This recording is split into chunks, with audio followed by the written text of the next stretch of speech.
እግዚአብሔር በድንጋይ ውስጥ የሚፈልቅ ምንጭ ብቻ አይደለም። እግዚአብሔር ሰው አለ። ባበቃ ነገር ውስጥ እግዚአብሔር ሕይወት አለው። በላ ጠጣ ከኛ ጋር አማኑኤል ከኛ ጋር ሰው ሆነ። በዓይኖቻችን ተገለጠ፣ በእጆቻችን ዳሰስነው። ሞት እግዚአብሔርን የማያ መንገድ አድርጎ ለጥቅም አድርጎ ቀየራ። ለዚህ ነው ቅዱስ ጳውሎስ ለእኔ ሕይወት ክርስቶስ ሞትም ጥቅም ነውና ያለው። ጥቅም አደረገው። እግዚአብሔር በማኅፀን ውስጥ ያለውንም በምድር ያለውንም በሰማይ ያለውንም እግዚአብሔር ጠቃሚ ያደርገዋል። የማይጠቅም ምንም ነገር እግዚአብሔር።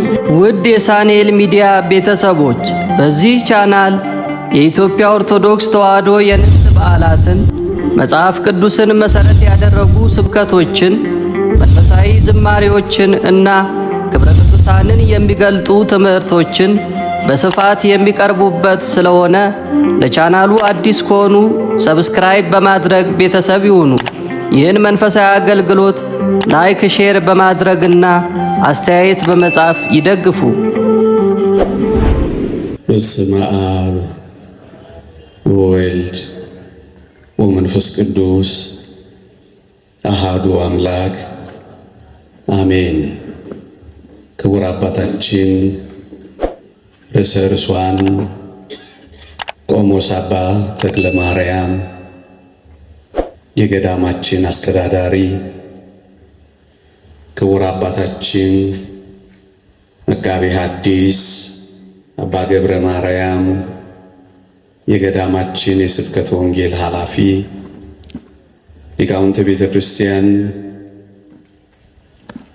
መምህራነ ወንጌል፣ የገዳማችን የአምደ ሃይማኖት የሰንበት ትምህርት ቤት ደቀ መዛሙርት፣ እጅግ የተወደዳችሁ ምዕመናንና ምዕመናት፣ የተወደዳችሁ ዘማሪያን በልዑል እግዚአብሔር ስም እንደምን ሰነበታችሁ? እንደምን አላችሁ? አሜን። በምሕረቱ የጎበኘን፣ እንደ በደላችን ያልከፈለን፣ እንደ ኃጢአታችን ያልተቆጣጠረን፣ ይቺን ዕድል ለምስጋና ለውዳሴ በቤቱ ለመሰብሰብ የሰጠን፣ አሁንም የሚያስተምረን፣ የሚያጽናናን፣ የሚያጸናን አምላካችን እግዚአብሔር ይክበር ይመስገን። ለቀደምት አበው ለነቢያት፣ ለቅዱሳን ሐዋርያት፣ ለሐዋርያውያን አበው፣ ለሊቃውንት የገለጸላቸውን ምስጢር ለሁላችንም ይግለጽልን። እንደ እግዚአብሔር ቅዱስ ፈቃድ ከኔ ጋር በሚኖረን የትምህርት መርሃ ግብር ትጠቅማለህ በሚል ርዕስ እንማራለን። ከእግዚአብሔር ጋር ሆኖ በእግዚአብሔር እጅ ላይ አርፎ የእግዚአብሔር ክንዶች ደግፈውት እግዚአብሔርን ተስፋ አድርጎ በእግዚአብሔር መንገድ ተራምዶ ራሱን ለእግዚአብሔር ሰጥቶ የማይጠቅም ፍጥረት የለም። ብዙ ጊዜ ብዙዎች በብዙ መሰነካክሎች፣ በብዙ መንቻካ ፈተናዎች፣ በብዙ ውጣ ውረዶች መጨረሻ ላይ የምንደርሰው እኔ የማልጠቅም ስለሆነ ነው፣ እኔ ምንኛ የማረባ ሰው ነኝ ብለን ከዚያም ወደ ሌሎች ጥፋቶች ነው የምንሄደው። ለዚህ ነው እግዚአብሔር የነካው፣ የእግዚአብሔር እጆች ያረፉበት፣ የእግዚአብሔርን ተስፋ የቀመሰ፣ የእግዚአብሔርን መንገድ የተረዳ፣ በእግዚአብሔር አሰራር ውስጥ ራሱን ለእግዚአብሔር አሳልፎ የሰጠ ማንም ይሁን ማን ይጠቅማል፣ እንጠቅማለን። እሱን ማሳሰብ ነው የዚህ ስብከት ሐሳብ። የተወደዳችሁ ክርስቲያኖች እንደው ከመጀመሪያው ካነሰው እዚህ ግባ ከማይባለው ብዙዎቻችን ምን ይጠቅማል ብለን ከምናሳንሰው በእግሮቻችን ከረገጥነው በእጆቻችን ከምንጨብጠው ከአፈር እንኳን እንነሳ። የተወደዳችሁ ክርስቲያኖች በጣም ደካማ፣ በጣም መናኛ፣ በጣም እዚህ ግባ የማይባለው በጣም ደካማው ይሄ አፈር እኔና እናንተን የመሰለ ውብ ፍጥረት ያስገኛል ብላችሁ አስባችሁ ነበር? የተወደዳችሁ ክርስቲያኖች እግዚአብሔር እጆች ውስጥ ያረፈው አፈር ምንኛ ውብ ሆኖ እንደተፈጸመ ተመልከቱት። የማይጠቅም የማይረባ የነበረው ይሄ አፈር ውብ የሆነ ፍጥረት ነበር የሆነው። ይሄ ምንን የሚያሳየን ይመስላችኋል? የቱንም ያክል ደካሞች፣ የቱንም ያክል መናኛዎች፣ የቱንም ያክል ያነስን፣ የተጣልን፣ የተረገጥን ደግሞም የተረሳን እንኳን ብንሆን እግዚአብሔር እጅ ላይ እስካረፍን ድረስ እንዴት ውብ ፍጥረት ሊሆን እንደሚችል ያሳይ። የተወደዳችሁ ክርስቲያኖች ለዚህ ነው እግዚአብሔር ጋር ኖሮ የማይጠቅም ነገር የለም ለማለት የምንደፍረው። እስኪ አስቡት፣ ከዚህ አፈር ነው ብርቱ አጥንት የተገኘው ወገኖቼ። ይሄ ምንድን ነው የሚያሳየን? በየትኛውም ድካም ውስጥ እንኳን ብንሆን፣ በየትኛውም መቆም የማንችልበት ልፍስፍስነት ውስጥ እንኳን ብንሆን፣ በየትኛውም አቅመ ቢስነት ውስጥ እንኳን ብንኖር እግዚአብሔር ደካማ ከሆነው አፈር ብርቱ የሆነ አጥንት ማስገኘት የሚችል አምላክ ነው። እስኪ አስቡት፣ እውነት አጥንት የተገኘው አሁን ከአፈር ነው ቢሏችሁ ታምኑ ነበር? እንደሱ ነው የሆነው ወገኖቼ። ዛሬ መቆም ያቃተን፣ ዛሬ መበርታት ያቃተን፣ ዛሬ በድካም የምንጠራ፣ ዛሬ ለፍስፍሶችና አቅመ ቢሶች የሆን እንኳን ብንሆን በእግዚአብሔር እጆች ላይ ከተሰራ፣ እግዚአብሔር እንዲሰራን ከፈቀድን፣ እግዚአብሔርን የሕይወታችን ቀዳሚ ካደረግን፣ እግዚአብሔር ሰሪያችን ከሆነ እኛም ጭቃ ነን አንተም ሰሪያችን ነህ እንዳለ ነቢዩ እግዚአብሔር እንዲሰራን ከፈቀድን እመኖኝ የቱን የሚያክል እንደ አፈር ደካማ እንሆን፣ እግዚአብሔር ከአፈር ደካማ ውስጥ ከሚበተነው ነገር ውስጥ ከሚረገጠውና ከሚልፈሰፈሰው ነገር ውስጥ እግዚአብሔር ብርቱ ነገር ያወጣል። ለዚህ ነው እግዚአብሔርን ጋር ሆኖ የማይጠቅም የለም ያለው ወገኖቼ። እንዴ በምድራችን ላይ በጣም የተናቁ ነገሮች፣ እንደውም ይቅርታ አድርጉልኝ፣ ለስድብ እንኳን ስንነጋገር አፈር አይደል የምንባባለው? ለስድብና ለማላገጫ እንኳን ይሆን ነው። በእንደዚህ አይነት አጠራር እንኳን ልንጠራ ምንችል እንኳን ብንሆን እግዚአብሔር በዚህ በማያምር ነገር ውስጥ ውብ ነገር እንደሚሰራ እናውቃለን። በሚበተነው ነገር ውስጥ የሚሰበሰብ ነገር እግዚአብሔር ይሰራል። በማይቆመው ነገር ውስጥ እግዚአብሔር የሚቆም ነገር ይፈጥራል። ወገኖቼ እኔና እናንተ ውስጥ ያለው እግዚአብሔር የሰራው ሊቃውንት እንደሚናገሩት ከ6 ፋብሪካ በላይ ነው እኔና እናንተ ውስጥ እግዚአብሔር ሥራ ይሰራው። ዓለም ቢኮርጀው የማያልቅበት ጥልቀትና ምጥቀት ያለው ሕይወት ነው እኛ ሰውነት ውስጥ የተፈጠረው።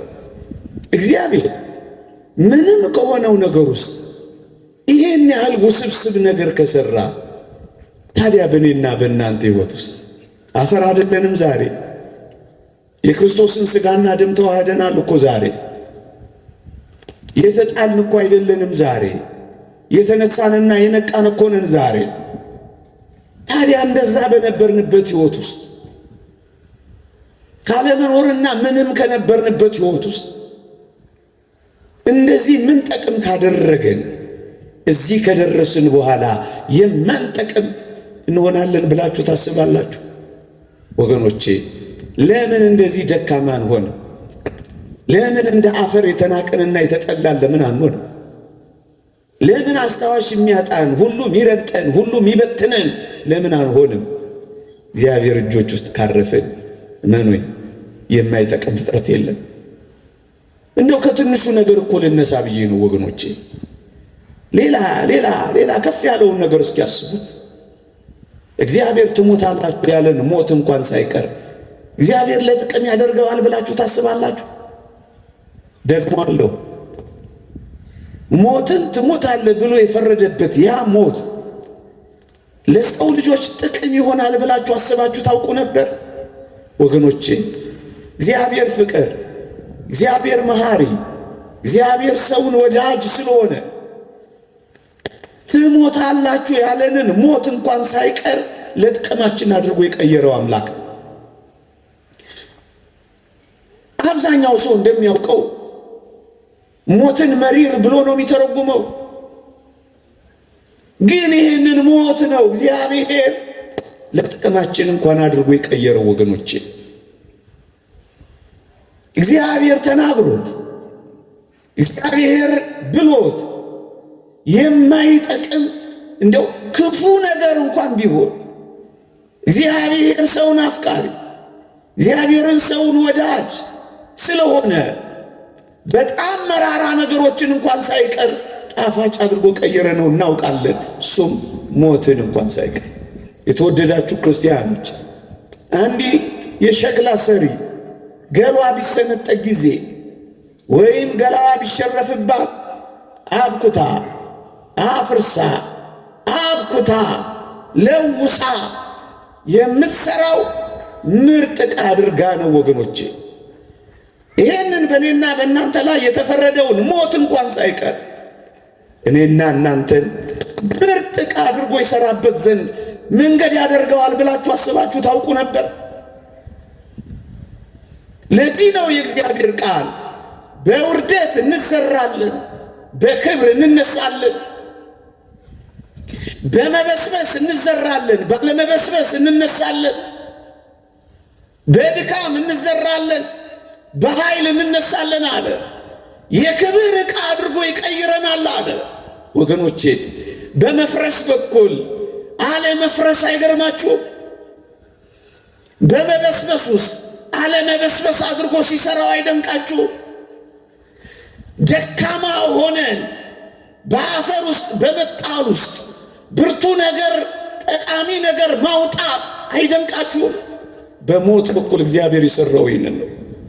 ለዚህ ነው ንዑድ ክቡር የሚሆን ሐዋርያ ጳውሎስ ካልሞትክ እኮ ሕያው አትሆንም ያለው እኮ ለዚህ ነው። መሞታችንን እንኳን ሳይቀር ለሕይወታችን ምንጭ አደረገው። በመቃብር ማህፀን ውስጥ እግዚአብሔር የሕይወት መጀመሪያ ያደረገው።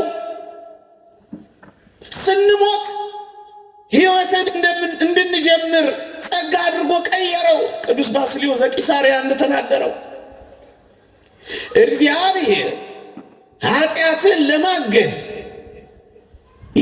ለመከልከል የሰጠው ስጦታ ቢኖር ሞት ነው ይላል። ወገኖቼ ሞት ባይኖር ኖሮ ምንኛ ወንጀል ይስፋፋል፣ ምንኛ ስግብግብነት ይበዛል፣ ምንኛ መተላለቅ ይነግሳል። እመኖኝ ሞትን እንኳን ሳይቀር እግዚአብሔር ለጥቅማችን አድርጎት እኮ ነበረ።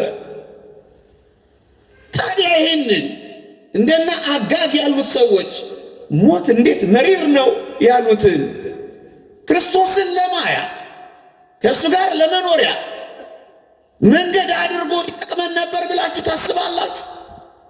ለዚህ እኮ ነው በጣም አስደንጋጭ ፍርድ የሆነው ሞት እንኳን ሳይቀር የሚሻል መንገድ ተብሎ ለመጠራት የበቃው። ምክንያቱም ክርስቶስን ማያ መንገዳችን ሆነ።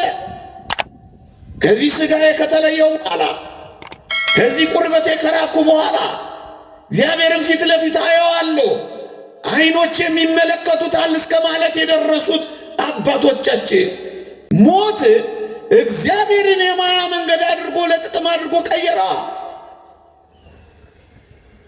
ለወጣ። ይህንን መራራ ጣፋጭ አድርጎ ቀመመዋ። ወገኖቼ ይህንን ለጥቅም ያደርገዋል ብላችሁ አስባችሁ ነበር? የመክበሪያ መንገዳችን፣ ከእሱ ጋር የመኖሪያ ጎዳናችን፣ ወደ ሰማይ ርስት መመለሳችን፣ እውነተኛውን ሕይወት መጀመሪያችን አድርጎ ቀየረዋ እግዚአብሔር። ለዚህ ነው ቅዱስ ጳውሎስ ለእኔ ሕይወት ክርስቶስ ሞትም ጥቅም ነውና ያለው። ጥቅም አደረገው። ይህን አስባችሁ ታውቃላችሁ? ማን ሊያስበው ይችል? በመፍረስ ውስጥ፣ በመበስበስ ውስጥ፣ በመጣል ውስጥ እግዚአብሔር ሕይወት ይሰራል ብላችሁ ታስባላችሁ? ለእኛ የሚታየ የስንዴ ዘለላዋ ፈርሳ በስብሳ የምትጠፋ ነበር የሚመስልን። መፍረሷ መበስበሷ እስከ አለመኖር ድረስ አፈር ውስጥ መላወሷ፣ ብርሃን በሌለበት ጨለማ፣ ሕይወት ያለ በማይመስልበት ድቅድቅ እግዚአብሔር ግን ፍሬን ያፈራ ነበረ። ይሄ ምን ያሳየናል? እንደ ክርስቲያን በየትኛውም ድቅድቅ፣ በየትኛውም ጨለማ፣ በየትኛውም ሕይወት የለበትም በሚባለው ውስጥ እግዚአብሔር ሕይወት ሊሰራ የሚችል አምላክ መሆኑን ያስረዳል። ይህንን ተዉት። የአንደኛው መቶ ክፍለ ዘመን ሐዋርያው የሚባል አንድ ታላቅ መምህር እንደነበር እናውቃለን። ጋሽ ግርማ ይባላል። አንድ ቀን ሲያስተምረን እንዲህ አለ።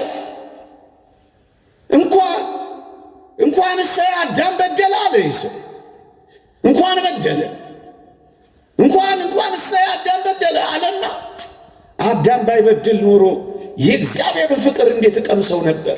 የእግዚአብሔርን ፍቅር እንዴት አውቀው ነበር አይልም? ወገኖቼ አዳም ባይበድል ኖሮ እግዚአብሔር ፈጣሪነቱን ብቻ አውቅ ነበር አለ። አከታትሎ አዳም በመበደሉ ግን እግዚአብሔር እኔን ምን ያህል እንደሚወደኝ ተረዳው። በመፍጠሩ ፈጣሪነቱን ሳይ አዳም በደለና የእግዚአብሔርን ፍቅር አሳየኝ ብሎ ይደነቃል። እንኳን እሰይ በደለ። በመበደሉ ምክንያት እግዚአብሔር ፍቅር መሆኑን ተረዳው። ኃያልነቱን ብቻ ሳይሆን ፍቅር መሆኑን አወቅኩኝ። ምን ያህል እንደሚወደኝ እስከ ምን ድረስ እንደሚያፈቅረኝ ተረዳሁኝ አለ። ወገኖቼ ምናልባት እንግዲህ በዚህ ታላቅ መምህር ሐሳብ እንሂድና ይሄንን የአዳም መበደል እንኳን የእግዚአብሔርን እኔና እናንተን የፍለጋ ዳናዎቹንና ኮቴዎቹን ለመስማት እድል ያገኘን አይመስላችሁ? እግዚአብሔር ምን ያህል አፍቃሪ፣ እግዚአብሔር ምን ያህል ሰውን ወዳጅ፣ እግዚአብሔር ምን ያህል ሰውን ፈላጊ እንደሆነ እንዴት ለጥቅም አድርጎ እንደቀየረው አያችሁ። እንደፈለጋችሁ አትቅሩ አለና የኔና የእናንተን ሰውነት በዘባነ ኪሩብ አስቀመጠውና ጎርጎርዮስ ዘኑሲስ ደግሞ እንደተናገረው እኔና እናንተ ስንደርስበት ብቻ ወደምናውቀው፣ አሁን ቃላት የማይገልጡት፣ አሁን ስሜት የማይገልጠው፣ አሁን ቅኔ የማይበቃው፣ አሁን ስብከት የማይችለው ስንደርስበት ብቻ የምናውቀው ሕይወት አዘጋጀልን ይላል። የተዘጋጀልን ጥንት ከተፈጠርንበት ክብር በላይ የሆነ ክብር አዘጋጀልን። አሁን ወደዛ ክብር ብቻ አይደለም የምንገባው፣ ወደማናውቀው ክብርም ጭምር ነው የምንደርሰው ወገኖቼ። ታዲያ ይሄ ከምን መነጨ? ቅድም መምህሩ ያለው ነው። እሰይ እንኳን አዳም በደለ። ይሄን በመበደሉ አለ የልብ ስፋት የፍቅሩ ጥልቀት እኮ ነው። ኢየሱስ ክርስቶስን አገኘ ነው። በላ ጠጣ ከኛ ጋር፣ አማኑኤል ከኛ ጋር ሰው ሆነ። በዓይኖቻችን ተገለጠ፣ በእጆቻችን ዳሰስ ነው። አብሮን መኖር ጀመረ። እግዚአብሔር ምን ያህል ቅርባችን እንደሆነ አየነው። ልዕልናውን ብቻ አይደለም ትሕትናውን ተረዳ ነው። ጉልበቱን ብቻ አይደለም ፍቅሩንም ተደነቅን። ታዲያ ይህንን ለጥቅም አድርጎ እግዚአብሔር ሲቀይረው አያችሁ፣ እንዴት ይደንቃል! እናንተ የተወደዳችሁ ክርስቲያኖች እንዴ በጣም የማይጠቅሙ የነበሩ ሰዎች፣ በጣም ጠላት የነበሩትን ሰዎች፣ በጣም አሳዳጅ የነበሩትን ሰዎች፣ በጣም ደረጃ አንድ አጥፊዎች የነበሩትን ሰዎች እግዚአብሔር በጣም ጠቃሚዎች አድርጎ እንደቀየረ አልሰማችሁም? በሞቴ አሁን ሳውልን የሚያክል ጳውሎስን የሚያክል ሰው አንድ ቀን ቤተ ክርስቲያንን ይጠቅማል ብላችሁ አስባችሁ ነበር? ከዋሉበት አላሳደር ካደሩበት አላስውል ያለ እንዲህ ያለ ምርጥ አሳዳጅ ምርጥ ተሳዳጅ ሆኖ ይጨርሳል ብላችሁ አስባችሁ ነበር? እንዴ ደብዳቤ አጽፎ ክርስቲያኖችን የሚያስወግር እንዲህ ያለው ሰው ወጋሪ ተወጋሪ ይሆናል ብላችሁ ጠርጥራችሁ ነበር? አዎ በየትኛውም ደረጃ እግዚአብሔር ጋር የደረሰ ሳይቀየር የቀረ ማን ነው ወገኖቼ? እንዲህ ያለው ሰው ነው በመጨረሻ ላይ ከልዋሪቆን እስከ ደማስቆ የሚንከራተት አብሪ ኮከብ የሆነው። እንዲህ ያለው ሰው ነው በመጨረሻዎቹ ቀናት ለመሳዋት ቀርብ ያለው እስኪል ድረስ ተሳዳጅ ሆነው። የተወደዳችሁ ክርስቲያኖች እንዴ አብሮት የሚማር ሰው ቅዱስ እስጢፋኖስ አንድ ባች የነበሩ ሲወገር ልብስ ያዥ የነበረ ሰው መጨረሻ ላይ ነፍሱን ያስይዛል ለክርስቶስ ብሎ የጠረጠረ ሰው ነበር። ይህ ምን ያሳያል? በየትኛውም ደረጃ ወንበዴዎች፣ አጥፊዎች፣ አሳዳጆች፣ ጠላቶች፣ ቀማኞች እንኳን ብንሆን እግዚአብሔር እኛ ጠቃሚ አድርጎ ይቀይራል። የሚችልበት ጊዜ አለው፣ ቀን አለው፣ ዘመን አለው፣ መንገድ አለው። እግዚአብሔር እንዴ ትንሿን ሰናፍጭ እንደውም ሊቃውንት ከሰናፍጭ ጋር ያነጻጽሩታል። ሐዋርያ ጳውሎስ ሰናፍጭ እኮ እዚህ ግቢ የማትባል ቅንጣት ናት፣ በዓይን እንኳን ለመታየት የምትረቅ ናት። ሰናፍጭ ሲተክሏት ግን ትልቅ ዛፍ ትሆንና ብዙዎችን ታሳርፍና ለብዙዎች መጠለያ ትሆናለች። ጳውሎስ እንደሱ ነው ይላሉ። በእውነት በአቴና የነበረውን ያን ዲዮናስዮስን የሚያክል ፈላስፋ ያስጠለለ እኮ እንደ ሰናፍጭ ያለው ማንም የማይጠረጥረው እኮ ሰው ነው ጳውሎስ። ቤተ ክርስቲያን እሱን ለመቀበል ተጠራጥራ ነበር ይላል አንድ ሊቅ። እንዴ እንደ ጳውሎስ የምንጠረጠር እንኳን ብንሆን እግዚአብሔር ጠቃሚ አድርጎ የሚቀይርበት ቀን ነበር። ለጥቅም አድርጎ የሚቀይርባቸው እንደ በርናባስ ያሉ ሰዎች እግዚአብሔር ነበሩት። ወገኖቼ አያችሁ፣ አሳዳጁን ተሳዳጅ፣ ወጋሪውን ተወጋሪ፣ ገዳዩን ሟች አድርጎ ሊቀይር የሚችል ጠማማውን የሚያቀና ሻካራውን የሚያለሰልስ እግዚአብሔር በእጆቹ ሲሰራ እንደ ጳውሎስ አንጸባራቂ ሰው እግዚአብሔር ያወጣ ነበር። ወገኖቼ ዛሬ አንዳንዶች ባሉበት ማንነት አይጠቅሙም ብለን የማንናገረው እኮ ለዚህ ነው ወገኖቼ። ኋለኞች ፊተኞች የሚሆኑት እግዚአብሔር ጠቃሚ አድርጓቸው። ዋና ተናጋሪው በርናባስ ነበረ። ሐዋርያት ሥራ እስከ ምዕራፍ 13 አንብቡት። በርናባስና ሳውል ሲል ታገኙታላችሁ። ሲጨርስ ግን የሐዋርያት ሥራ ከ13 በኋላ ግን ተመልከቱት፣ ሳውልና በርናባስ በሚል ተቀየረ። ሳውል የሚጠቅም ሰው ሆና እንቅልፍ እያጣ በረሃብ እየጠወለገ በጾም እየተቃጠለ እንደ ጥራጊ ጉድፍ እየተጣለ እንደ አበደ ውሻ እየተወገረ ምን አይነት ታላቅ ቀዳሚ ሰው ሆነ መሰላችሁ? ይሄ የሆነው እግዚአብሔር ጠቃሚ አድርጎ መቀየር ስለሚችል ነው ወገኖቼ። ይሄው ጠቃሚ አድርጎ ቀየረው። ዛሬ በየትኛውም ደረጃ እንዴ አሁን እንደነ ሙሴ ጸሊም ያሉ ሰዎች ማን ጠቃሚ ይሆናሉ ብሎ አሰበ? ወገኖች እነዚህ ሰዎች አሁን ጠቃሚ ይሆናሉ ብሎ አሰበ። እንዴት ይደንቃል! ሰው ሁሉ የሚፈራቸው፣ ሰው ሁሉ የሚሸሻቸው፣ ስማቸውን ሲያይ የሚደነግጥባቸው ሰው ሁሉ ይፈልጋቸዋል ብላችሁ ታስባላችሁ? አባ ሙሴ አባ ሙሴ አባ ሙሴ እየተባለ ዝነኛ ይሆናል ብላችሁ አስባችሁ ታውቃላችሁ? እግዚአብሔር ያደረገው ይሄ ነው። የሁላችሁ እስካሁን ዝነኞች ናቸው። የሁላችሁ እስካሁን ጠቃሚዎች ናቸው። ሞተው ይጠቅማሉ። ዘመን አይሽራቸው። እግዚአብሔር ጠቃሚ ሲያደርግ አሻግሮ ነው። የትኛው ወንበዴ ነው ታዲያ ዛሬ በእግዚአብሔር ተስፋ የሚቆርጠው? የማልጠቅም ሰው ነኝ እንደጀመረ ይጨርሰኝ ብሎ ራሱን ሱስ ውስጥ የሚከተው የትኛው ሰው ነው ታዲያ እኔ ልመለስ ማልችል ምርጥ ወንበዴ ነኝ የሚለው? የተወደዳችሁ ክርስቲያኖች እንደ አባ ሙሴ የተሸሻችሁ ብትሆኑ፣ እንደ ጳውሎስ ሰው ሁሉ የጠረጠራችሁ ብትሆኑ መኖኝ አንድ ቀን የምትፈለጉበት፣ አንድ ቀን ለምስክርነት የምትበቁበት ቀን ያመጣ እንደሆነ ምን ታውቃላችሁ? እንደ ጀመረ ይጨርሰኝ፣ እኔ የማልነሳ ቅስሜ የተሰበረ ነው እንድንል ድል የማይሰጥ እግዚአብሔር እንዲህ ያሉትን የማይጠቅሙ ሰዎች ጠቃሚ አድርጎ ሲቀይር ማን ነው የማይጠቅም? የማያውቁ የነበሩትን ሰዎች አዋቂ ያደረጋቸው እግዚአብሔር። ኮልታፎቹን ሐዋርያት ተናጋሪዎች ያደረጋቸው እግዚአብሔር። ንግግር አዋቂዎቹን ሶፊስቶችን አፍ አዘጓቸው። እነዚህ ንግግር የማያውቁ ሰዎች ግማሾቹ ቀራጮች ናቸው፣ ግማሾቹ አሳ አጥማጆች ናቸው። አሁን እነዚህ ሰዎች ዓለምን ይቀይራሉ ብላችሁ ታስባላችሁ? አደረገው። እግዚአብሔር በአንዳንዶች ዕውቀት ላይ ተጨምሮ ዕውቀት የሚሆን እንዳይመስላችሁ።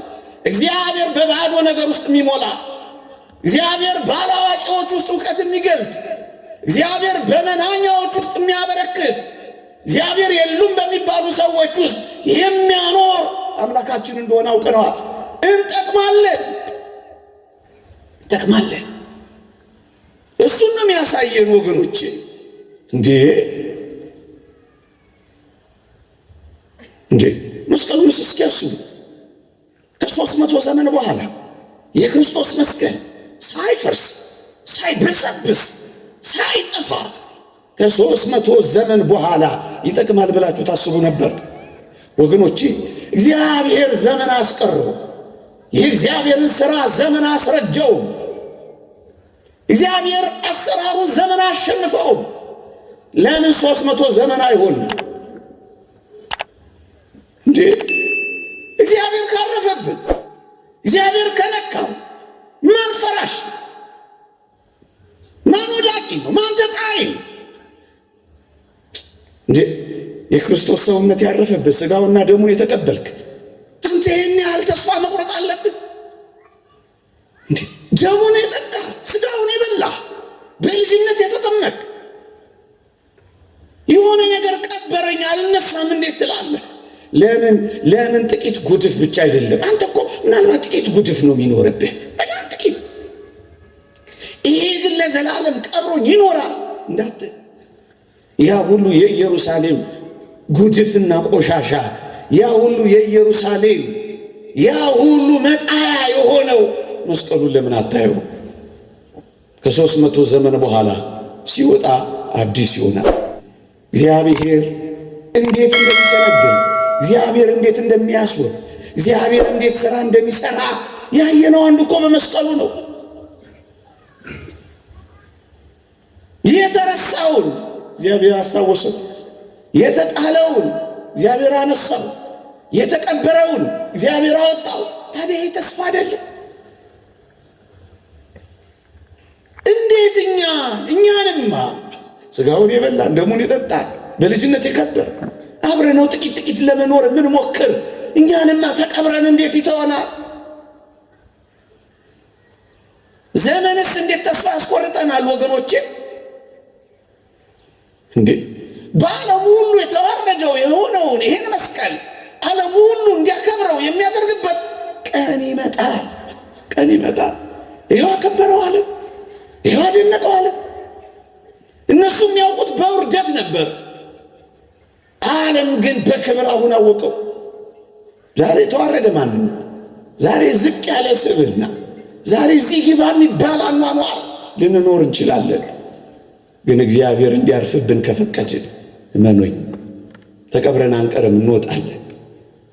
ጠፍተን አንቀርም፣ እንገኛለን። ተረስተን አንቀርም፣ እንታውሳለን። ተዋርደን አንቀርም፣ እንከብራለን። ሞተን አንቀርም፣ ሕይወት እናገኛለን። ወጥተን አንቀርም፣ እንገባለን። አንክሰን አንቀርም፣ ደግሞ ጸንተን እንቆማለን። አዝነን አንቀርም፣ ደግሞ እንደሰታለን። ነፍርቀን አንቀርም፣ ደግሞ እንስቃለን። እግዚአብሔር ያደረገው ይሄንን ነው። እግዚአብሔር ያደረገው ይሄንን ነው። ዘመን ረዘመ እንኳን ብንል ለ300 ዘመናት አሁን ከዚህ በላይ ሊረዝም ይችል ይሆን? ወገኖቼ እውነት እንደው እስኪ ተመልከቱት። አሁን ሙት ከሆነው ከሳራ ማህፀን ይስሐቅን የመሰለ ጣፋጭ ይገኛል ብላችሁ ታስባላችሁ? ማህፀኗ እኮ ሞቷል። ለዚህ እኮ ነው በወንጌል ከነዚህ ድንጋዮች ልጆች ላስነሳ ይችላል ተብሎ የተጻፈው እኮ ለዚህ ነው። ድንጋይ የሚለውን ሲተረጉሙ ሊቃውንት የሐናን ማህፀን ያመጣሉ። በቃ አብቅቷል፣ ድንጋይ ሆኗል። እግዚአብሔር ግን ከዚህ ድንጋይ ውስጥ ሰው አለው። ሰው አለው እግዚአብሔር። እግዚአብሔርን ገና አልቀመስነው ይሆን? እግዚአብሔርን ገና አላወቅነው ይሆን? እግዚአብሔርን ገና አላጣጣምነው ይሆን? እግዚአብሔር በድንጋይ ውስጥ የሚፈልቅ ምንጭ ብቻ አይደለም፣ እግዚአብሔር ሰው አለው። ባበቃ ነገር ውስጥ እግዚአብሔር ሕይወት አለው። እንደሱ ነው ያየን። እግዚአብሔር በሞተ ነገር ውስጥ ድምፅ አለው። እንደሱ እኮ ነው ያደረገው። እግዚአብሔር በማህፀን ውስጥ ያለውንም በምድር ያለውንም በሰማይ ያለውንም እግዚአብሔር ጠቃሚ ያደርገዋል። የማይጠቅም ምንም ነገር እግዚአብሔር እዚህ ምድር እንኳን ተውት፣ እኔና እናንተ እዚህ ምድር ውስጥ ፈጥሮት የማይጠቅም ነገር አለ? ምንድን ነው የማይጠቅም? እንኳን እኔና እናንተ ጥቃቅን ፍጥረቶች እንኳን ሳይቀር ለጥቅማችን የተፈጠሩም አልነበር? ማን ነው አልጠቅምም ብሎ ደፍሮ ሊናገር የሚችል? ዘመን የረዘመበት ማን ነው? ቀን አለፈብኝ የሚል ማን ነው? ቀን ስላለፈብኝ አልጠቅምም ካለ እሱ በዓለማችን ያለ መድኃኒት ብቻ ነው ኤክስፓየርድ ያደረገው። ይሄ እግዚአብሔር ኤክስፓየርድ ሲያደርግ ምን አይታችሁ ነው በቃ በቃልኝ የምንለው? ለዚህ ነው እግዚአብሔር ጋር ያለ ሁል ጊዜ ጣፋጭ። እግዚአብሔር ከመራራ ውስጥ የጣፈጠ ነገር ካወጣ ምን እግዚአብሔር ጋር ሆኖ ማንም አይጣፍጣል? ማንም አይጣፍጣል? ማን እያደረ እንደ ወይን የማይወደዳል? እግዚአብሔር ጋር ነው። ለጥቅም አድርጎ ይቀይረዋል። የቱንም ለጥቅም አድርጎ ይቀይረዋል። የተወደዳችሁ ክርስቲያኖች እንደ ዮሴፍ ተረስተንም እስር ቤትም ይሁን እንደ መስቀሉ ተቀብረንም ይሁን እንደ ጳውሎስ ተጠርጥረንም ይሁን አንድ ቀን ግን እግዚአብሔር ሲጎበኝ መጥቀማችን ግን አይቀሬ ነው። የትም ይሁን የትም መጥቀማችን ግን አይቀሬ ነው። የተወደዳችሁ ክርስቲያኖች በረሃ ለበረሃ ሲሰደድና ሲንከራተት የነበረው ያ ዳዊት አንድ ቀን ይጠቅማል ተብሎ ይታሰብ ነበር። አቤሴሎምም ሳኦልም ያሳደደው በምድረ በዳ የተንከራተተው አንድ ቀን ወደ ዙፋኑ ይመለሳል ብሎ የሚያስብ ነበር። በእነዚያ ብርቱ የሳኦል ክንዶች በእነዛ እልፍ ጦሮች ውስጥ አልፎ ያ ዳዊት በእውነት የሚጠቅም ሰው ይሆናል ብሎ የሚያስብ ነበር? ማንም። ወገኖቼ እንኳን ዳዊትን እናመላለሱን ተዉት። እነዛ ዳዊት የተሸሸገባቸው ምድረ በዳዎች ጠቃሚ የሆኑ ነበር ብሎ የሚያስባለን? ብዙዎቹን የዳዊትን መዝሙራት ተመልከቷቸው። ዳዊት የዘመራቸው በቤተ መንግሥት ውስጥ አልነበረም። ዳዊት የዘመረው በምድረ በዳዎች ነበር። በኤዶምያስ ምድረ በዳ የዳዊት መዝሙር ሲል ታገኙታላችሁ። በይሁዳ ምድረ በዳ የዳዊት መዝሙር ሲል ታገኙታላችሁ። በቤተ መንግሥት ከዘመረው በላይ እግዚአብሔርን በፍለጋ በምድረ በዳ የዘመረው ይበልጣል። ወገኖቼ ይህ ዓለም በዚህ ዘመን እንደ ምድረ በዳ የሆነብን ብዙዎች አለን፣ የሚጠጣ ያጣ። እንደ ምድረ በዳ የሆነብን አለን፣ የሚበላ ያጣ። እንደ ምድረ በዳ የሆነብን አለን ማረፊያ ያጣን። እንደ ምድረ በዳ የሆነብን አለን መሰማሪያ ያጣን። መሸሸጊያ ዋሻ፣ መጠለያ ፍርክታ፣ ማረፊያ ያጣች ነፍስ ትኖራለች። ግን መኖይ እነዛ ምድረ በዳዎች እንደ ዳዊት ላለ እግዚአብሔርን ለምትፈልግ ነፍስ እንደ ቅድስተ ቅዱሳን የማመስገኛ የቅኔ ማህሌት መሆን ትችላለች። የቅኔ ማህሌት አደረጋት። መነኮሳትም መናንያንም ባህታውያንም እንደዚህ ነው ያደረጉት። ተራራውን ሲያዩ ዝም ብለው ተራራውን አይደለም የሚመለከቱት ወገኖች፣ አይደለም። በእነዚያ ተራራዎች ውስጥ የእግዚአብሔርን የማሳረፊያ ረጅም እጆች ነው የሚያዩት፣ ተራራውን አይደለም። ምድረ በዳውን ሲያዩ እግዚአብሔርን ነው የሚያዩት። ወዳጄ መከራን ስታየው እግዚአብሔርን ይኸው፣ መንገላታትን ስታየው እግዚአብሔርን ይኸው። በእነዛ ሁሉ ጠላቶች ተከቦ ዳዊት በዝማሬ ነው የቀጠለው። አሁን እነዛን ምድረ በዳዎች የመዝሙር ቦታዎች አድርጎ ለጥቅም መቀየር ይችላል። አዎ ይችላል። መከራ ማመስገኛው መሆን ይችላል። ማዘንበልህ ቀና ማያ መሆን ይችላል።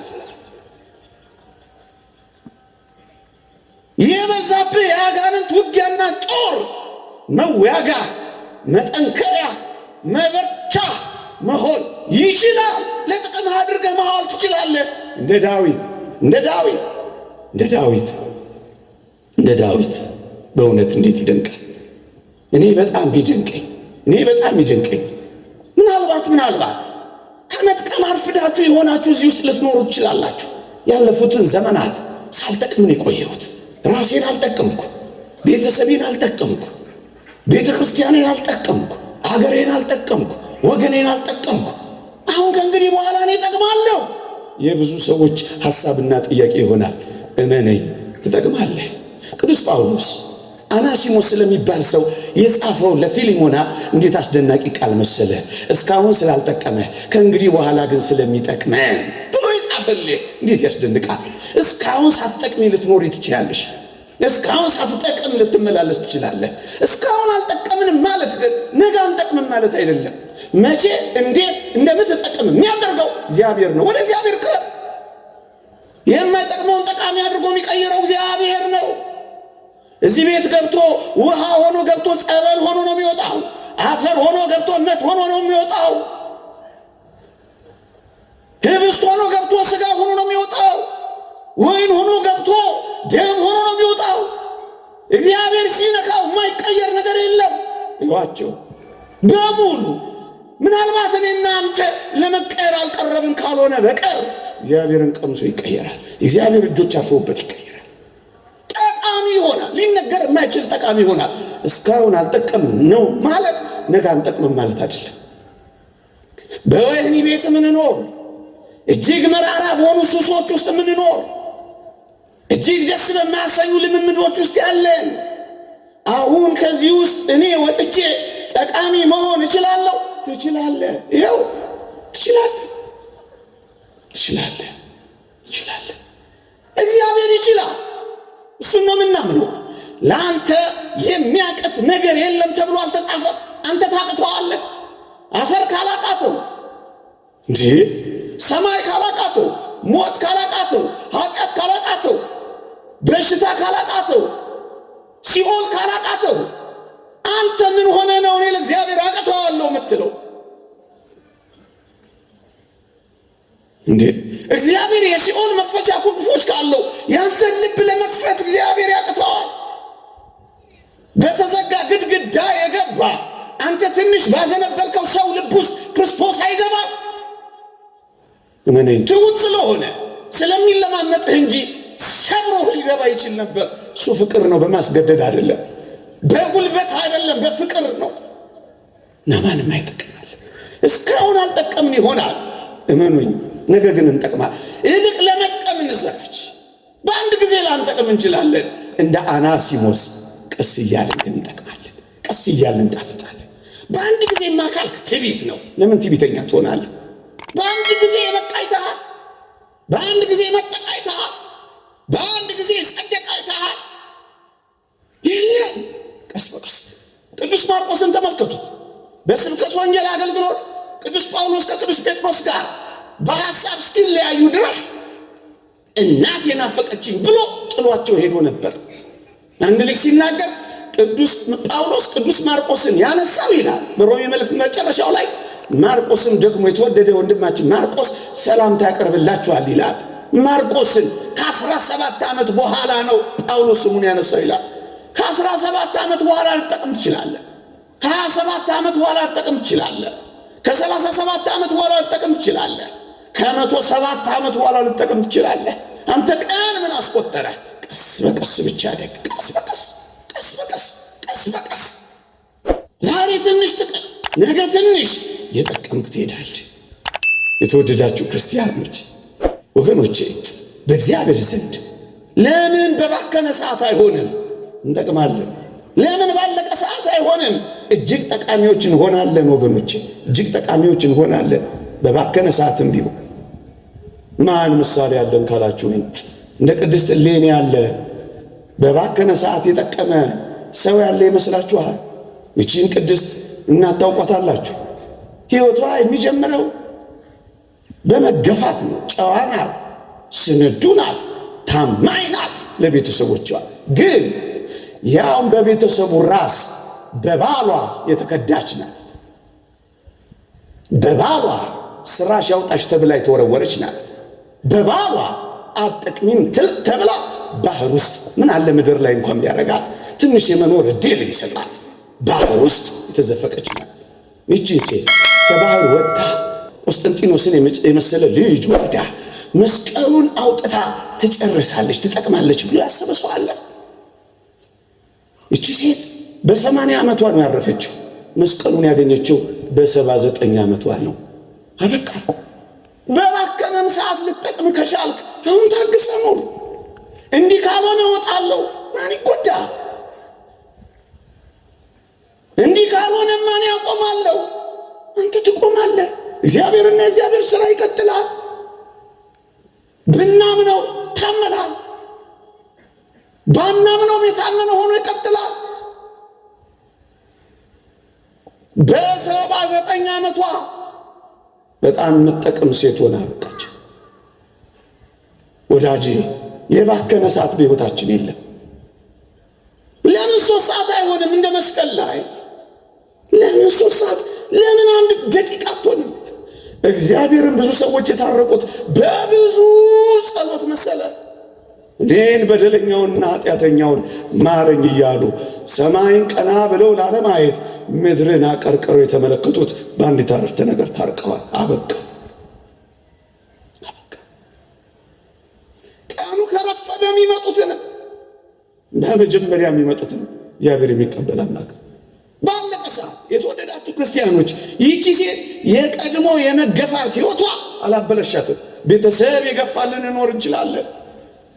ያመነው የካደን ልንኖር እንችላለን።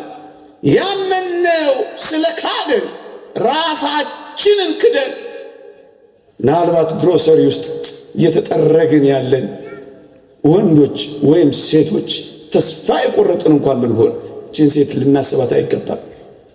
ጠቃሚ እንሆናለን። ለምን እዛ እንከርማለን? ለምን እኛ ደግሞ ሌሎች ያበላሹን አንሶ እኛ ደግሞ ለመበላሸት ራሳችንን አሳልፈን እንሰጣለን? እንጠቅማለን። እኔ ስታመን ምን ነው እግዚአብሔር ጉድ አደረገኝ እያለች ከእግዚአብሔር ጋር ትግል የገጠመች አይምሰልህ። ብዙ ሰዎች እንዲህ አይነት ትግል ገጥመናል። በጣም ይደንቃል። እግዚአብሔር እኮ በእውነት ክርክር የምንገጥመው እሰጥ አገባ የምንገባው እንካ በንካ የምንለው አምላክ እኮ አይደለም እግዚአብሔር። እንዲህ እኛን ለማናገር መፍቀዱ እንኳን አይደንቅም። እኛን ለማየት መምረጡ እንኳን እግዚአብሔር አይደንቅም። ታስበው ዘንድ ሰው ምንድን ነው? እኛን ማሰቡ አይደንቅም። የተወደዳችሁ ክርስቲያኖች ከእግዚአብሔር ጋር እጠቅማለሁ አልጠቅምም እያንሰጣ ገባ መግባት የለብንም። እንጠቅማለን። ምነው እንደዚህ ምነው እንደዚያ እግዚአብሔርን በአንዳንድ ነገሮች የምንሞግተውና ሰጣ ገባ የምንገጥመው እንዴት ሊሆን ይችላል? እግዚአብሔርን ያላውቅ አንተ ብቻ ታውቃለህ። ከኔ የሚጠበቅብኝ ራሴን ብቻ ለአንተ አሳልፌ መስጠት። እቺ ሴት ባጣችው ነገር እየተቆጨች በትናንትናዋ እየተናደደች የነገ ህልሟ ያጨለመች እንዳይመስላችሁ። ትላንት አለፈ፣ በቃ ሄደ። ነገዋን አላበላሸችም። ህይወት ቀጠለ። ህይወት ይቀጥላል። ህይወት ይቀጥላል። ህይወቷን የቀጠለችው እንደውም በጣም የሚደንቀው ስትገፋ ወደ መስቀሉ ሄዳ መመርኮዝን የመረጠችው። ይልቅ ወደ መስቀሉ ናናረፍ። እንደ ይሁዳ መሰቃየህን አትፈልግ። ሰይጣን በጣም ክፉ ነው። ይሁዳ ክርስቶስን አሳልፎ ከሰጠ በኋላ ታስታውሳላችሁ፣ በጣም ያሳዝናል። ተጸጸተ፣ ደግሞ አለው ተጸጸተ። ይሄን ጸጸት ሲያይ ግን ዲያብሎስ ሌላ ወጥመድ ፈጠረ። ምን ፈጠረ? ከተጸጸተ ምን ሊያደርግ ነው? ወደ ክርስቶስ ሄዶ ይቅር በለኝ ሊል ነው። ስለዚህ ዲያብሎስ ምን አደረገ? ይሄን ጸጸቱን ተጠቅሞ ይሁዳን ወደ መስቀሉ ሳይሆን ወደ መሰቀያ ቦታ መራው። ለምን? ወደ ክርስቶስ ከሄደ ዲያብሎስ አንድ ነገር ያውቃል። ክርስቶስ ይሁዳን እንኳን ሊምረው የሚችል ፍቅር መሆኑን ያውቃል። ይድንበት እንዳይድንበት ምን አደረገው? ወደ መስቀሉ ከመሄድ ይልቅ ወደሚሰቀልበት እንጨት መራው። ይሁዳ በዚህ ተደመደመ። በእርግጠኝነት ቅዱስ ዮሐንስ አፈወርቅ እንደተናገረው ክርስቶስ ይሁዳን እንኳን ሳይቀር እጆቹን ዘርግቶ ይቀበለው ነበር ይላል። አንተ ይሁዳን የሚቀበል አምላክ እንኳን እያለ አንተ ከዚህ አምላክ በብዙ ርቀት ትሮጣለህ፣ በብዙ ርቀት ትሸሸዋለህ፣ በብዙ ርቀት አይቀበለኝም፣ እንድጠቀም አያደርገኝም ብለህ ከሱ ደግሞ ጀርባህን ሰጥተህ ትኮበልላለህ። በቃ አስጨክኖ ወደ መስቀሉ ሳይሆን ወደ መሰቀያው ወሰደው። አበቃ፣ ተከመረበት፣ አድብቶ ያዘው። ሰይጣን እንደዚህ ነው የሚያደርገው ወገኖች። እና በባከነም ሰዓት እንደዚች ሴትዮ እንደዚች ቅድስት እናት ለተጠቀም ከቻልክ ምን ታውቃለህ? ዝም ብለን እንመላለስ፣ ዝም ብለን እጆቻችንን ዘርጋ፣ ዝም ብለን እንለምነው፣ ዝም ብለን እንማጸነው፣ ዝም ብለን በፊቱ እንቆይ። በመጨረሻው ሰዓት አስደናቂ ሰዎች እንሆን ዘንድ ለምን እግዚአብሔርን ጠረጥረዋለን? የተወደዳችሁ ክርስቲያኖች ልድገመው እስኪ። እንደ ዮሴፍ ተረስተ፣ እንደ መስቀሉ ተቀብረ፣ እንደ ጳውሎስ ተጠርጥረ፣ እንደ እሌኒም ተወርውረ፣ እንደ ዳዊትም ተሰደ ይሆናል። ግን በእርግጠኝነት ትጠቅማለህ። አንድ ቀን ትጠቅማለህ። የእኔም ያንተም የሁላችንም ጊዜ ሲመጣ ሁላችንም እንጠቅማለን። ብቻ ግን እግዚአብሔር እጆች ውስጥ እንረፍ። አውግስጢኖስ እንደተናገረው ነፍሳችን ካንተ በቀር በሌላ በማንም አታርፍም እንዳለው የነፍሳችን ማረፊያ እሱን እናድርገው። ግን እንጠቅማል፣ ይቀይረናል። አንቀየርም ያላችሁ አትጠራጠሩ። እግዚአብሔር ሳይቀይር ያስወጣው የለም። አንድ ነገር ግን ነግሬያችሁ ነው ማበቃ።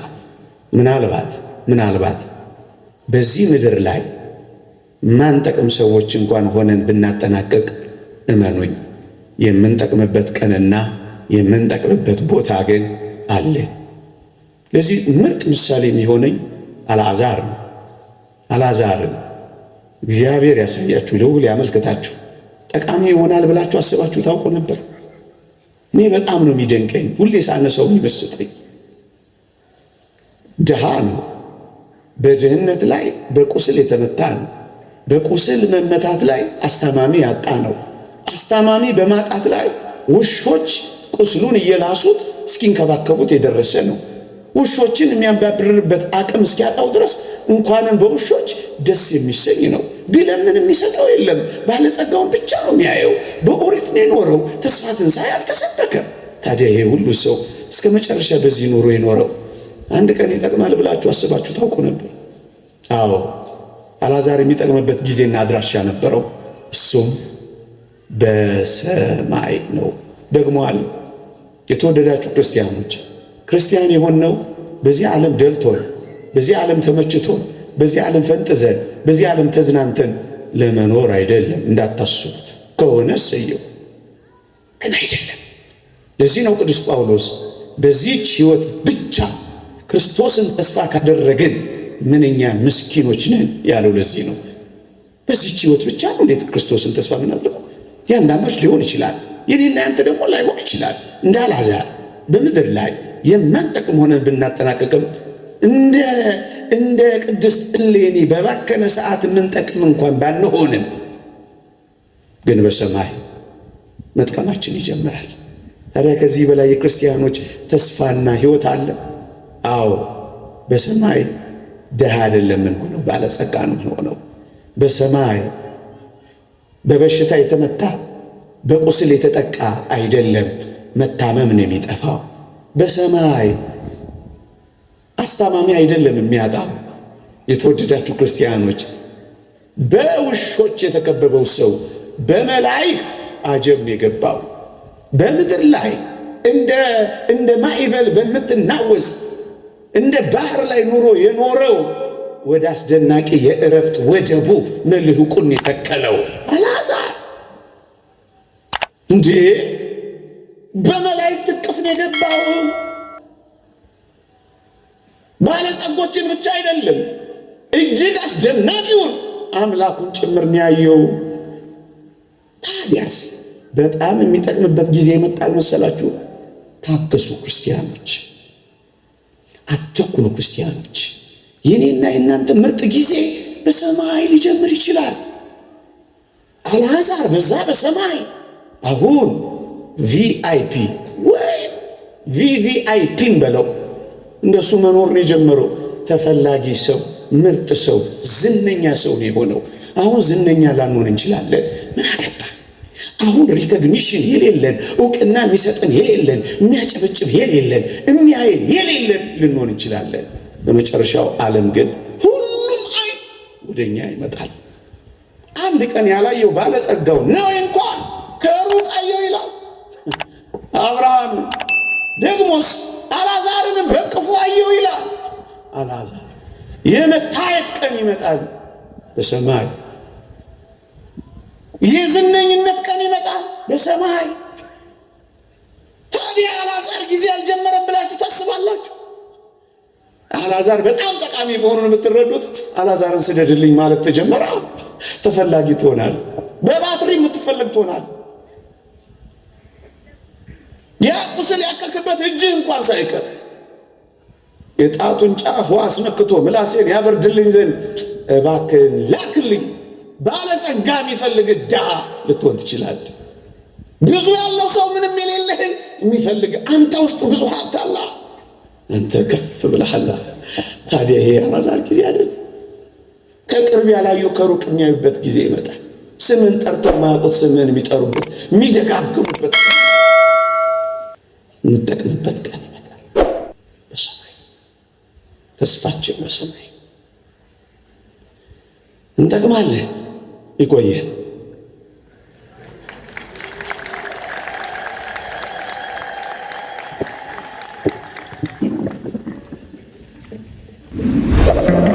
ውድ የሳንኤል ሚዲያ ቤተሰቦች በዚህ ቻናል የኢትዮጵያ ኦርቶዶክስ ተዋሕዶ የንግስ በዓላትን፣ መጽሐፍ ቅዱስን መሠረት ያደረጉ ስብከቶችን፣ መንፈሳዊ ዝማሬዎችን እና ክብረ ቅዱሳንን የሚገልጡ ትምህርቶችን በስፋት የሚቀርቡበት ስለሆነ ለቻናሉ አዲስ ከሆኑ ሰብስክራይብ በማድረግ ቤተሰብ ይሁኑ።